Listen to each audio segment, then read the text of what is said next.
Hi and welcome to Hearthside. My name is Michelle. I'm the author of this blog, and I'm just working on making some audio versions basically of all my posts. So the one I'm looking at today is called Community in Modern Heathenry, and I'm talking about community and what it means to have a sense of community in the heathen sense.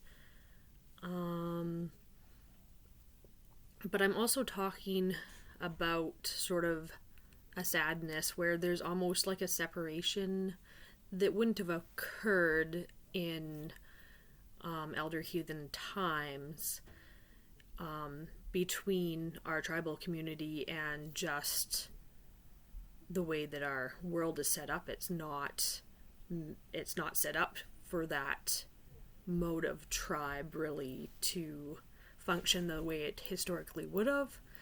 And just like there's that sense as a heathen of wanting to belong in a much deeper way than modern contexts allow us to.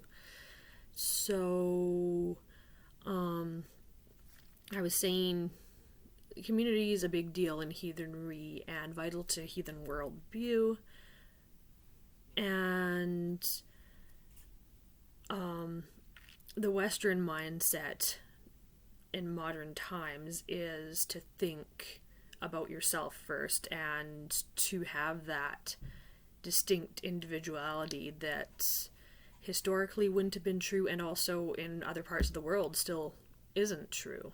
But in the Western world, that's the overculture. It's pretty difficult to step away from it entirely. And even though we're building our frith bonds within our tribes, and they are more meaningful and deeper relationships than we experience in the outside world, we're also not usually living together, working together, and knowing each other's families as deeply and closely as historically would have been true.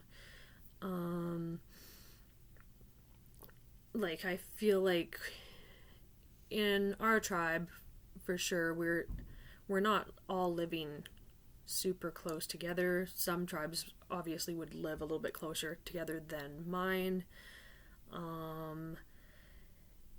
Whether that's like in a smaller town or like on the same street. If you bought property, some people actually are starting to create heathen communities or like homestead type situations as well, but that's just not realistic in every situation. So our tribe members are spread out throughout this area and surrounding area mostly.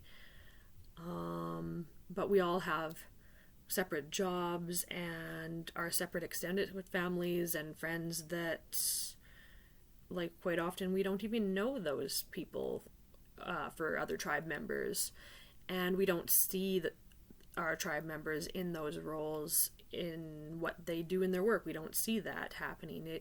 We don't see who they are necessarily like as a daughter or son, or who they are as an aunt or an uncle, or whatever other things they might be doing. Like myself, I'm a scout leader. I don't think anyone in my tribe has really seen what I do as a scout leader, so we're not connecting the same way. And like it's always like a sadness in the back of my mind, thinking about how much better it would be if we could be closer together, but it seems very difficult, almost impossible to create the situation where that could happen. So that's all that there was. This is a pretty short one, but just something that I'm sure a lot of people are thinking. I don't know if it's actually been floated out there on the internet before in this way, but yeah, just a thought. All right, I'll see you soon.